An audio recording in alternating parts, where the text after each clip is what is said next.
فرمان ہے مصطفیٰ جان رحمت صلی اللہ تعالیٰ علیہ وسلم کا، اور یہاں سے حضور علیہ السلام کے اس فرمان کی روشنی میں کچھ پیغام لے کر کے جانے کی کوشش کیجئے گا۔ میرے آقا علیہ السلام نے ارشاد فرمایا صحابہ کی انجمن میں، سیاتی زمان علی امتی یحبون خمسا وینسون خمسا۔ صحابہ ان قریب میری امت پر ایک زمانہ ایسا آئے گا کہ 5 چیزوں سے محبت کریں گے اور 5 کو بھول جائیں گے۔ صحابہ نے پوچھا یا رسول اللہ علیہ السلام، وہ کن 5 سے محبت کریں گے اور کن 5 کو بھول جائیں گے؟ حضور علیہ السلام ارشاد فرماتے نمبر 1، امت کا حال یہ ہوگا، میری آنے والی امت کا حال یہ ہوگا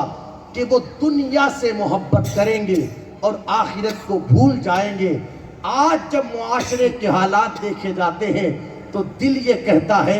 واہ آمینہ کے لال تیری غیب دانی کو سلام۔ سچ فرمایا آج کے تقریباً 1450 سال پہلے مصطفیٰ جان رحمت صلی اللہ تعالیٰ علیہ وسلم نے امت دنیا سے محبت کرے گی مگر آخرت کو بھول جائے گی۔ آج آپ دیکھو نا وہ کون سی محفل ہے کہ جس محفل میں آخرت کی بات ہو رہی ہو، وہ کون سی محفل ہے کہ جس محفل میں قبر کا ذکر ہو رہا ہو، وہ کون سی محفل ہے کہ جس محفل کے اندر پلصراط کا تذکرہ ہو رہا ہو۔ جہاں جا کر کے بیٹھو دنیا کی بات، جہاں پر جا کر کے بیٹھو مال کی بات، جہاں پر جا کر کے بیٹھو اللہ اکبر عہدوں کی بات، جہاں پر جا کر کے بیٹھو کاروبار کی بات، آخرت کی بات کرنے کے لیے کوئی تیار ہی نہیں، آخرت کے حوالے سے فکر مند ہونے کو کوئی تیار ہی نہیں۔ مصطفیٰ جان رحمت صلی اللہ تعالیٰ علیہ وسلم نے ارشاد فرمایا امت پر ایک زمانہ ایسا آئے گا لوگ دنیا سے محبت کریں گے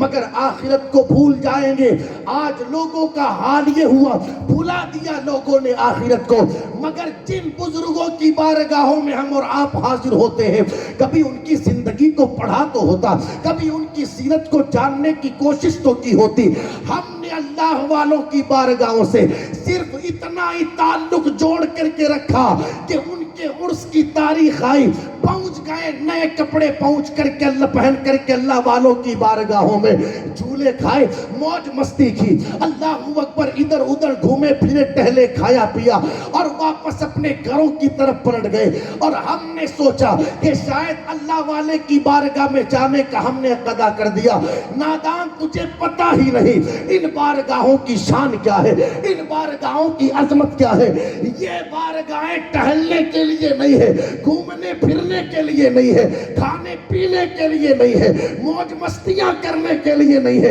اللہ والوں کی بارگاہ وہ بارگاہ ہے کہ جس بارگاہ میں اگر جنید آتا ہے تو وقت کا ولی جنید بغدادی بنتا ہوا نظر آتا ہے۔ اللہ والوں کی بارگاہ وہ بارگاہ ہے کہ سرکار غریب نواز کی بارگاہ میں اگر قطب الدین آئے تو اللہ اکبر قطب الاقطاب بن کر کے چمکتا ہے، اگر حمید الدین آئے سلطان التارکین بن کر کے چمکتا ہے۔ ان اللہ والوں کی بارگاہوں سے کوئی فرید الدین بنا تو کوئی نظام الدین بنا، مگر شرط یہ ہے آنے والا گھومنے کی نیت سے نہ آئے، اللہ والے کی بارگاہ میں اپنی زندگی کو بدلنے کی